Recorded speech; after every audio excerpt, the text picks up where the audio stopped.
Tomorrow, after the closing bell, NVIDIA will report its fiscal first quarter results, in a release that could set the tone for the next phase of the AI boom. More than two-thirds of its revenue now comes from data center GPUs.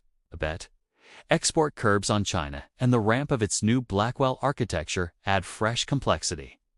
Over the next 10 minutes, we'll unpack the consensus numbers, highlight the focus areas, what analysts are watching, review market sentiment, lay out potential risks, and build a clear preparation checklist, so you know exactly how to trade or invest around the release. No fluff, just facts, consensus estimates.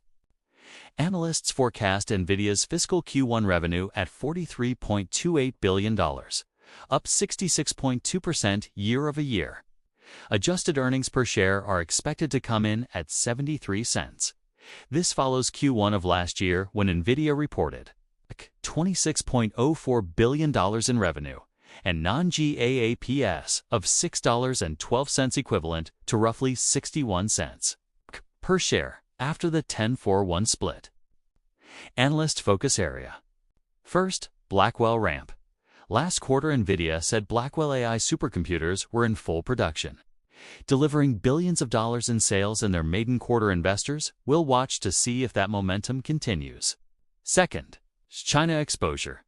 U.S. export curbs on the H20 chip cost NVIDIA roughly $1 billion in late April sales, and Susquehanna projects as much as $4.5 billion of quarterly lost revenue for the rest of the year. Third, margins. The company announced a $5.5 billion Q2 write-down tied to H20 inventory commitments. Wedbush warns this could shave up to 12.5 percentage points off gross margins in the quarter. Finally, forward guidance, with hypersensitivity to slowing growth. Any change to next quarter revenue or margin outlook will likely move the stock more than the actual beat or miss. Market sentiment and options flows. NVIDIA shares rallied over 3% ahead of earnings, trading above $135 before pullback, but remain roughly 2% lower year-to-date. Options markets imply an earnings move of about plus or minus 6.8%, signaling traders expect a sizable reaction to whatever number comes in. This elevated volatility is typical for NVIDIA's report, given its 6.5% weighting in the Nasdaq, 105.5% in the S&P 500. Risks and overhangs.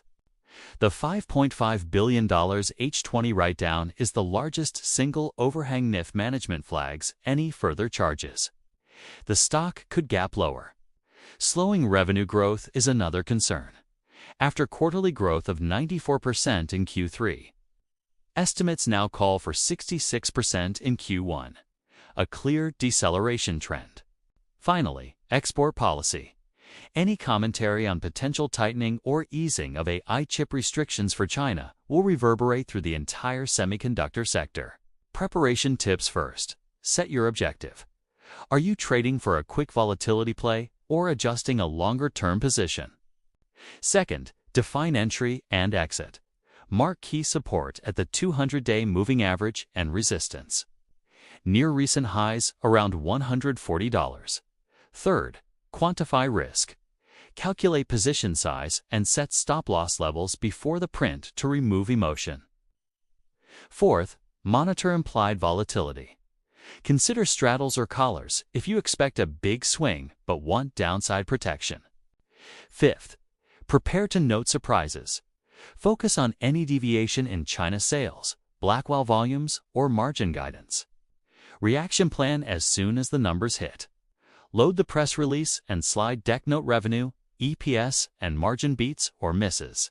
Listen to Jensen Huang's keynote for qualitative color on demand, supply chain, and customer concentration.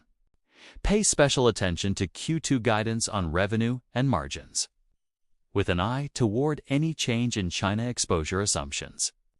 Finally, watch how the stock and options react in the first 15 minutes. This will tell you if today's move is a knee-jerk or a sustained re-rating. Conclusion and wrap-up. NVIDIA's Q1 report tomorrow could reshape market expectations for the AI era. By following this fact-based script, you'll be ready to interpret the data in real time and execute your plan without hesitation. Good luck, stay disciplined, and bring it on. If you're into finance and market updates, give us a like and follow.